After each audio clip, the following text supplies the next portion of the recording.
Well, it's so much fun to have a fellow podcaster and a fellow CX person on the Delighted Customers podcast today.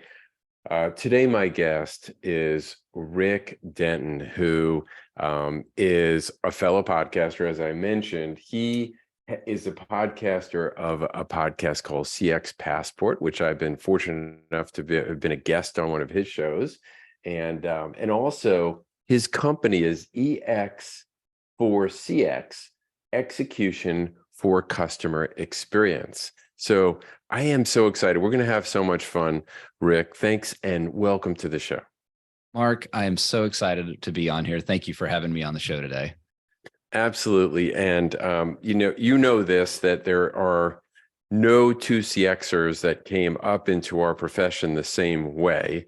We all many roads up to the top of the mountain. How did you get to where you are now? And yeah. Well, Mark, so first of all, the top of the mountain. So I guess you're already there. I'm looking up at you and hoping to get to that top of the mountain someday. It is interesting. You're 100% correct, right? You mentioned the podcast. I've had and asked that question of folks, hey, how did you get into this? And it is fascinating to hear the different paths that people have taken. Did they come up as contact center agents? Did they come into it through a marketing lens or a digital lens or whatever? And so I always get a kick out of that. So I'm glad you asked me that question. I don't get to be on this side of the microphone very often. So this will be kind of fun.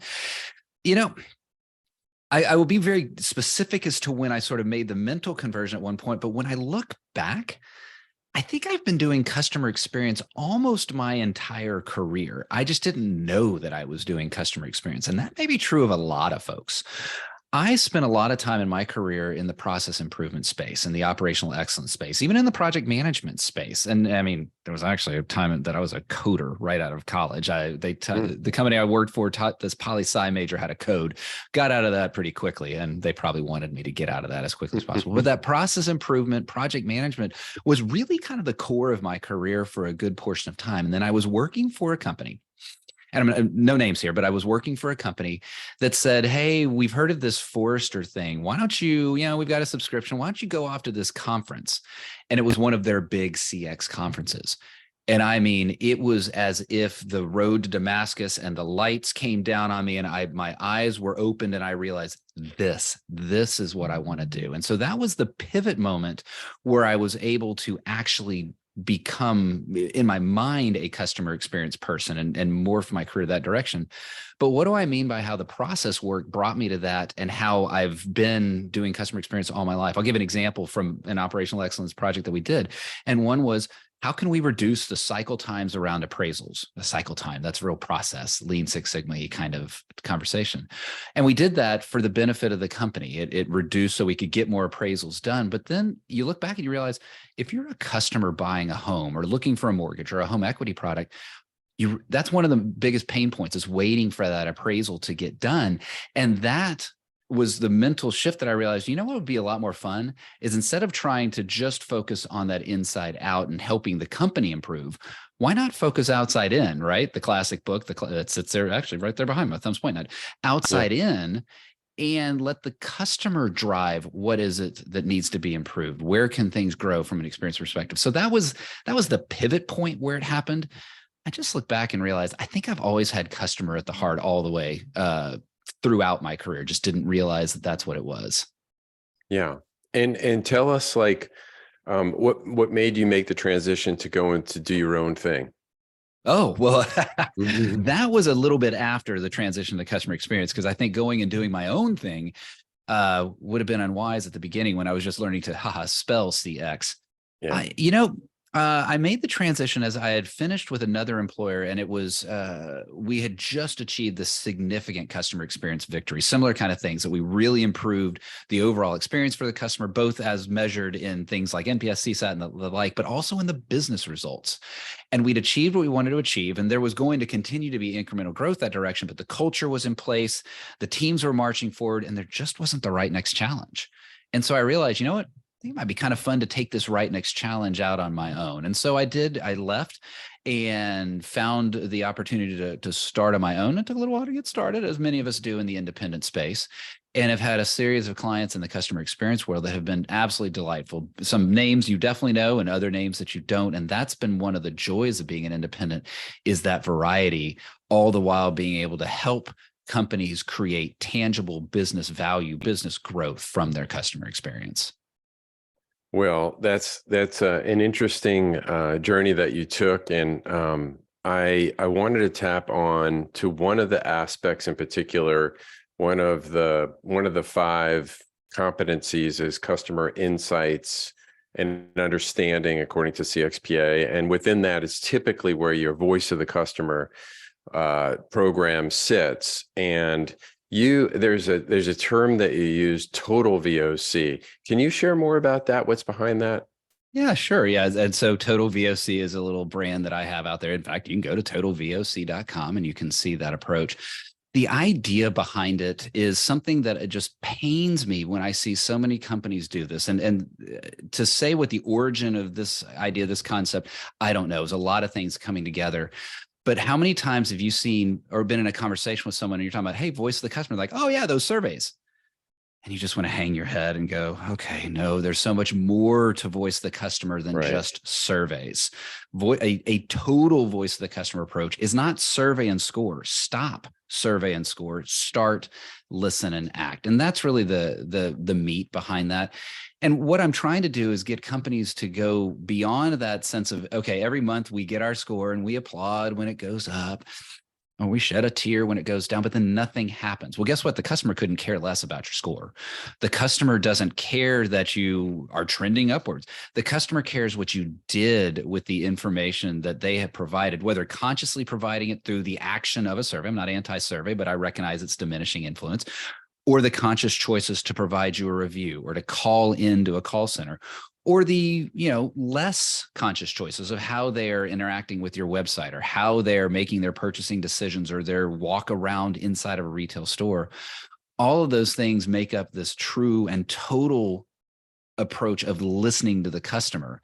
And then the act, what do you do with that? The actions. And there's so many, I mean, we could make this a total VOC podcast. I'd be happy to tell you more about it, but really it's that idea of going in there and doing something with this. One little bonus thing though, and I know you didn't ask this, but I'm going to say, I talk about listen and act. I realize there's a third part to it. It's a kind of an epiphany maybe a year or so ago. Listen and act and engage. There is a massive employee engagement, employee experience element to VOC. And I'm not just talking about understanding what your employee's experience is. I mean more using the customer's voice to inspire, to coach, to celebrate your employees. That's a key component of what a total voice of the customer approach really is and can be. Yeah. So I so appreciate what you're saying, because I often hear people use VOC synonymous with surveys. And while that's a sub component of surveys, you different ways you can listen, gain insights, and understand, include other ways of listening, like focus groups, right? And roundtables, and getting some operational data. How many times has someone done something, how they visited your website, and all that. And then the idea of listen, act, and engage, as you say, and it's really important to turn the data that you get into something that's actionable. Like you're, as a CX leader or person responsible for it, hey, asking the question, is this, if I'm sharing this, it better be actionable. Yeah, right. And on the flip side, don't make me ask it if you aren't going to do anything with it. How many surveys have you filled out or conversations you've had with brands and been like, what are you going to do with that piece of information? Right. And so exactly that. And certainly don't ever ask me anything that you should as a company already know. So sorry to interrupt your flow. You can see that I can get on a soapbox and get excited about this. No, I know you're passionate. I love that. I love that about you. And I want to see if you can, this is a particular, maybe it's in some ways controversial, but it relates to what that model you were just describing, which is the engage piece. And I think the employee experience, when I think about the employee experience, it is focusing on all these things that affect how employees feel about the work, right? Perceive the work that they're doing, and the brand and the job and the company. I think sort of the next level for the employee experience is employee engagement. And when I think about employee engagement and that self-actualization of the Maslow's hierarchy, and the top of the triangle is self-actualization, meaning, I need to get the basics. I need to, as an employee, I need to get my paycheck so I can pay my bills, and then I need to have a safe place to work, and then I need to whatever. But beyond that, then my why, as Simon Sinek says, my purpose for being here, what gets me from just showing up and doing the job to going above and beyond, giving you that discretionary effort, Rick, is connecting to the why. And it's got to somehow involve the output of where this all ends up, whether they're doing accounting work and making sure that the beans are counted, financial work, marketing, operations, any of those things. At the end of the day, we're serving customers of some kind, right? So to connect those dots that you're talking about between total voice of the customer and the employees engaging, that's that next level. What do you think? It really is. And oh my gosh, there's so many things that we could talk about in here. Where do we start? That idea of, let's start with the one where you're kind of alluding to the fact that certain roles don't even think of themselves as customer facing, right? Maybe the accounting, the interior technology role, not the exterior facing, but if you're just, if you're the network person inside the company. Yeah. That's where total VOC really can come into play, in that you take those inspirational customer stories, or that inspirational customer feedback, or that inspirational customer picket, whatever the customer voice review, whatever that is, and you bring that into wider company visibility. I mentioned home equity. I worked for a financial services company, and specifically inside of their mortgage and home equity group. We're talking about mortgages and home equity, right? We're not talking about really, this isn't Disney travel, right? Not the most emotionally exciting things. I have been brought to tears. And I mean, I'm not like literal tears, watching the story being told of a customer who was able to adopt a 14-year-old child because of home equity, someone who was able to afford life-saving cancer treatment that was alternative and was not available in insurance because of that. And yes, I was in a customer-facing role, but even those that weren't, by those customer stories, were then brought into a connectivity of, this is why we do it. I keep the server and the network running so that our agents can talk to a customer, so that when they need this treatment, they can get that product. All of that emotional connectivity helps elevate that employee experience, helps elevate that employee engagement. It's one area of an area where you really brought that in, and that idea of, it doesn't matter your role, but by using voice of the customer and bringing that in, you can absolutely inspire an entire employee workforce. Right. And yet, with as far as we've come with these CX platforms, and now some of them are doing AI, and they've been doing text analytics. For those people who don't know, that's if a customer writes in a comment, or you can do it if they call into the call center and you're converting the voice to text, the system can convert that text into analytics and provide data, turn it into something that looks quantitative for you. But all these advances that we've made, and I'm missing a whole bunch in the profession, but yet still, I would say right now, as we're sitting here in 2023, there's four years ago, the customer satisfaction levels in almost every industry are higher than they are today. There has been almost an across the board, with few exceptions, across the board drop in CX. So why is it so bad? You know what? Why is it so bad? It's funny being on this side of the microphone, because I've asked guests that question too. And now I realize, I kind of feel the pressure of, well, how am I supposed to answer for 4 years? It's up to you, Rick. Yeah, exactly. It's up to you, Rick. Fix it. So the reason the customer experience sucks is my fault. I'm sorry, everyone. Please don't use that as the clip. There you go. It's going out to the press right now. Oh my gosh. Look, there's a myriad of factors. One of them, I think, is, well, let's just start with lack of focus. Let's start there. There's another angle that I want to talk about.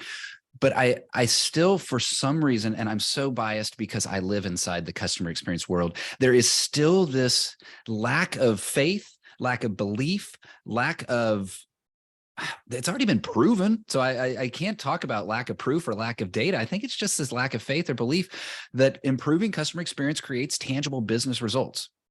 And you and I can get into a discussion around how do you do that and why should you do that? It's so important for us as customer experience professionals to convince the chief financial officer and the like.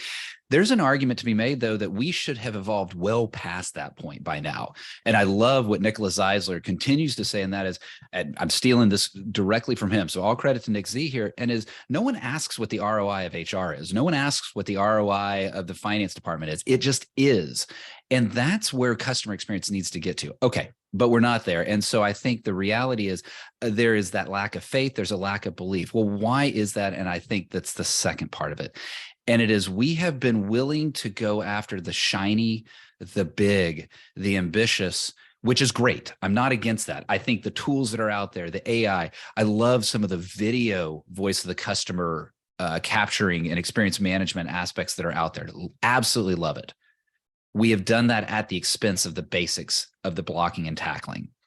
And I had a guest on, the episode's not released yet, but it will be released, where he talked about, it's great to have that touchdown, that long touchdown. But you know what is actually more successful is getting that first down, the basics and blocking and tackling of getting customer first downs. And I'm going to get real precise here. And there's a voice on LinkedIn, but I'm seeing others saying this as well. It's about customer service experience. It's about just the basics of, you know what? I shouldn't have to tell you that my package is lost. You should know my package is lost. You should have already delivered a new package to me and said, don't worry about that old package because we don't know where that one is. You shouldn't have me to call in to validate myself after waiting 40 minutes and for me to describe the problem to you. The basics of customer service have been ignored as we go after the shiny object. And it's those basics that I think it's a lot of why customer experience is just simply not where it should be. If we get the basics right, I think customers would find themselves okay that we didn't have the shiny quite ready just yet. And when you say that, and I agree, I really like the way you're thinking about it, the way you described it, and the way you got specific. When you say that, and my mind immediately goes to, why don't we get the basics right? And my mind immediately goes to ask the question, does senior leadership and do the business unit leaders, are they talk about focus? So they have top of mind the journey, the client journey that their clients go through. And it could be a journey map, it could be something else, but are they thinking about where those pain points are today? Are they thinking about also where the opportunities are today to give extra value or to create value for their most valuable clients, customers? And if the answer to that question is it's a gut feel or it's intuitive, that may be why, I mean, I don't know what you think, but that may be why we're missing it. Is this goes back to Harley's book, Outside In. There's a certain humility and a discipline to saying, I need to keep understanding what's going on from the outside in, and understand my customer's journey and beyond. Be connected to that. What do you think? Well, and I think a lot of that ties to brand promise as well. And again, I'm Nick, if you're listening to this, I'm channeling you here very strongly. You can tell where some of my influences are. Yeah. Let's use an airline. Man, I don't want to use names, but let's just use a European discount airline. Okay. And their entire brand promise is about, look, you're not going to necessarily enjoy it while you're inside our metal tube, but we're going to get you there most of the time really, really cheaply.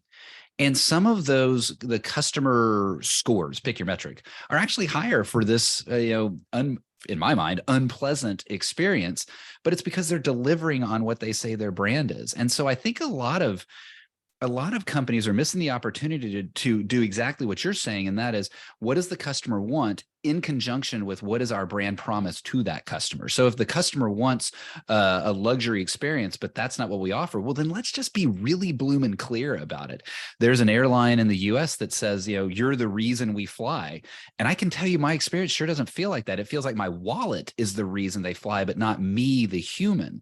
And so getting that brand promise tied to what the experience is will help sort of at least match the perception on what customer service is. Now, that doesn't still get away from the fact of, what I really want is for you not to cancel my flight.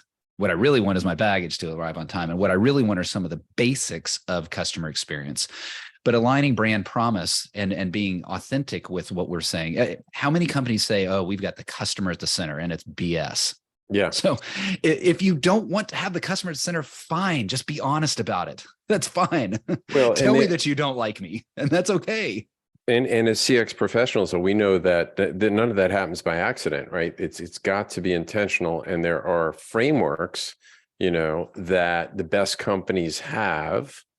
Their competencies that they have built, and that they all do very well, and it has to do with this ability to listen, to understand, to make the changes, design the experience in a way that Right. their most valued customers can appreciate. And I heard somebody, going back to the brand promise, I heard someone say once that the brand is what marketing creates, and the customer experience is delivering on that brand promise. I love the use of the word delivering.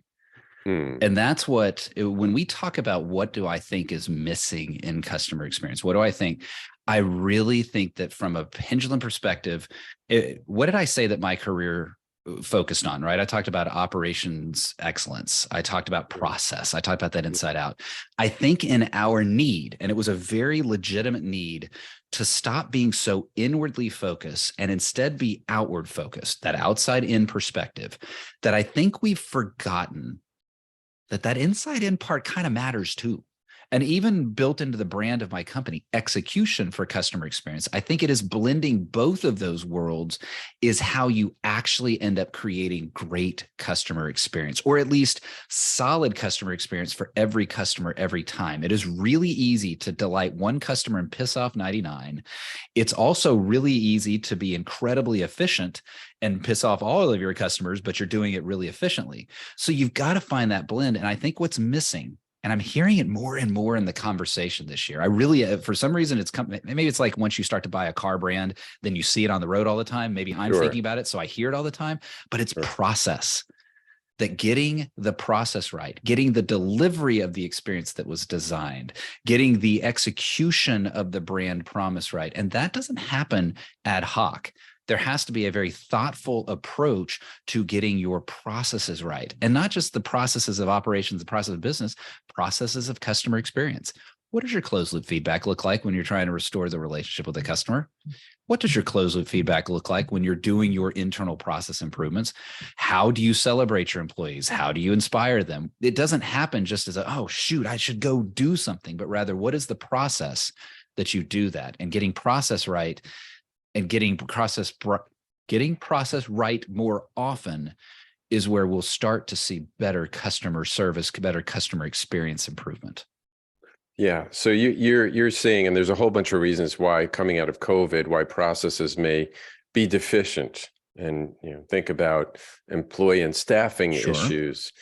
Think about supply shortages, and think about a whole bunch of other factors, hybrid work, all these things that go into it, and maybe even economic constraints on ways people have cut on systems and on staff that affect the process.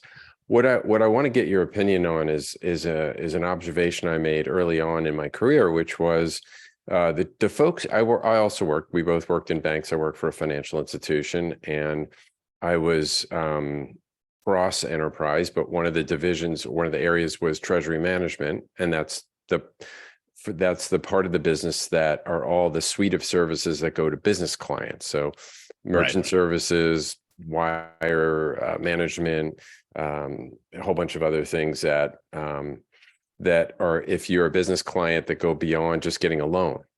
Which is very important. That's bread and butter for a bank. But all these other services that you get, ACH, payroll, all these things. And the head of that was concerned because of how long it took, and how at that point, and this is going back over a decade, how paper intensive that process was.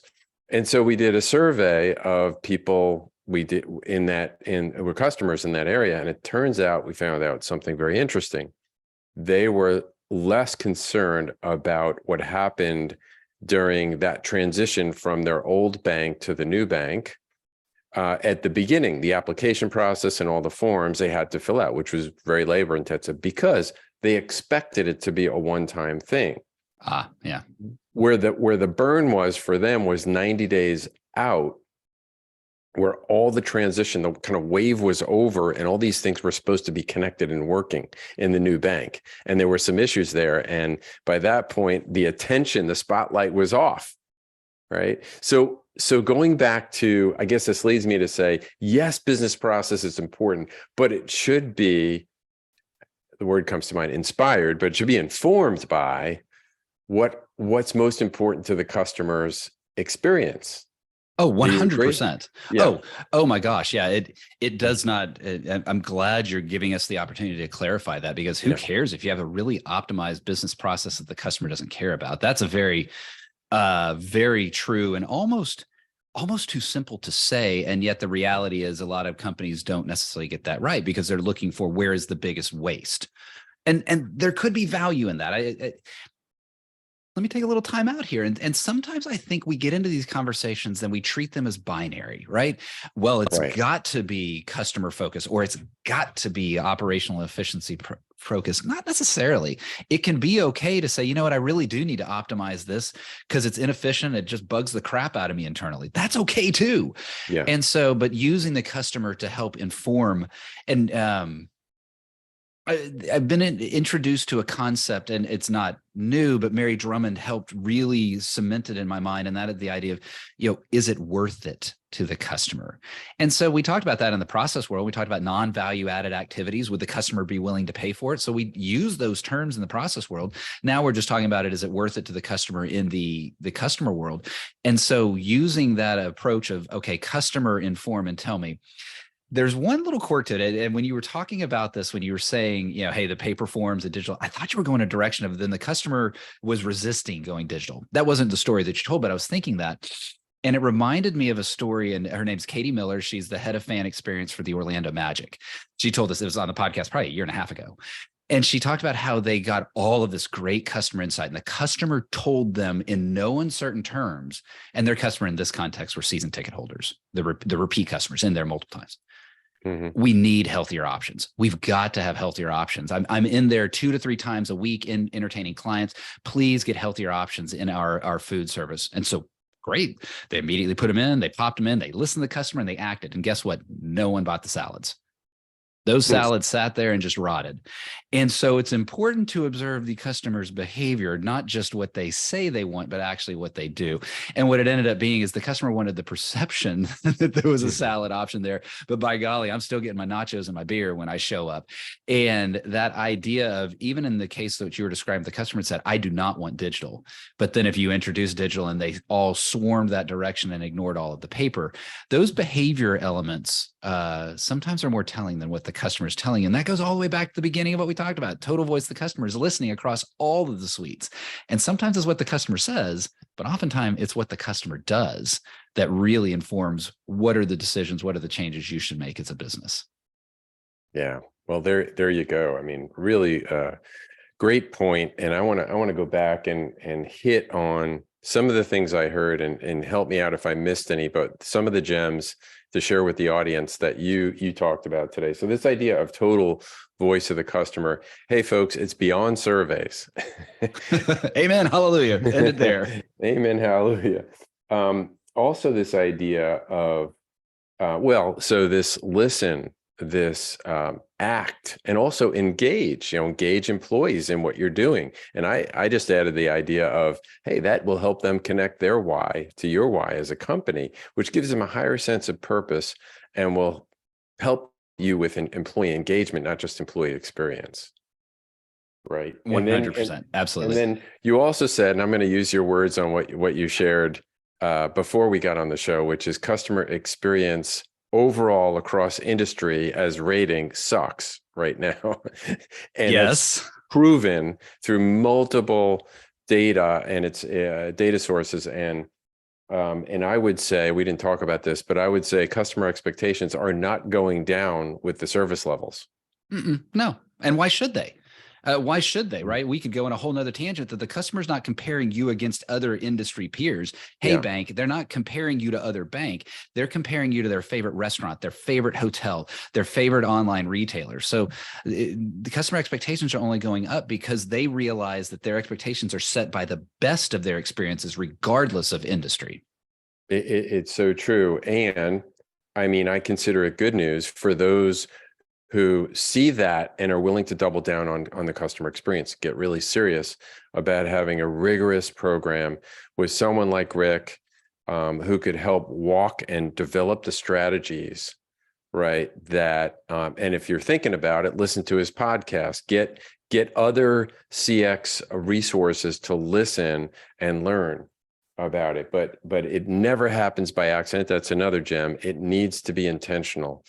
The other thing we talked about, this idea of an outside in approach, and Rick shared, not only is it outside in, but we do need to also focus on the in, because for a variety of reasons, the inside, the internal processes may have suffered, may have actually taken a step back, and we can't lose sight of that, because they do affect, basic day-to-day interactions, for lack of a better word. That they want to be wowed. They want you to make them feel like a king or a queen, a special person, but at the same time, you got to get the basics right. Amen. And we've taken a step back. And so I just added to that. Yes. And let's prioritize by what really matters to the customers. And you added, if I could just do the summary here, you added what really matters to the customer. Well, you might not just be able to get that from what they say. You might want to do some sort of A/B test, and do some trials out there and get some real data from trying some things out about what they really, and use a great story of, do they want salads in the Sky booth? The answer was they wanted the idea of a salad, but they weren't going to eat it. That's right. That's right, indeed. Or really pay for it, really. Right. Absolutely. So that is great, and that kind of winds us down to the end of our time together here. It's been fascinating, fun. I didn't have the typical kind of, I don't know, pre-flight game plan that I do with others, but that's because I know you're so good on your feet. You're a podcaster, and you know so much about CX. I would highly recommend that. Check out Rick. He's got a newsletter too. We didn't talk about that, but he's got a great podcast. Now, I'm not just saying that because I was a guest once. That's right. I know somebody that's going to be on this podcast, or has already been on. But you could tell just by listening to his passion for serving businesses, serving for customers. It's so evident, Rick. I just want to ask you to share, two things. One, I'm going to ask for some contact information, but first, Rick, the one personal question I want to ask is if you could say some advice, some wisdom to yourself 20 years ago, 20-year younger self of Rick, what advice would you give him? This one comes right to mind, and who knows, you may ask me tomorrow and a different one comes. That's the problem with the creative process. Who knows what's going to percolate up? And that is, don't be afraid to say, let me check my words here. Don't be afraid to say that something isn't right when you know it's not right. And I'm not talking about moral stuff. I'm just talking about in the business world. When you're in a context and you're in a business, don't worry about the hierarchy.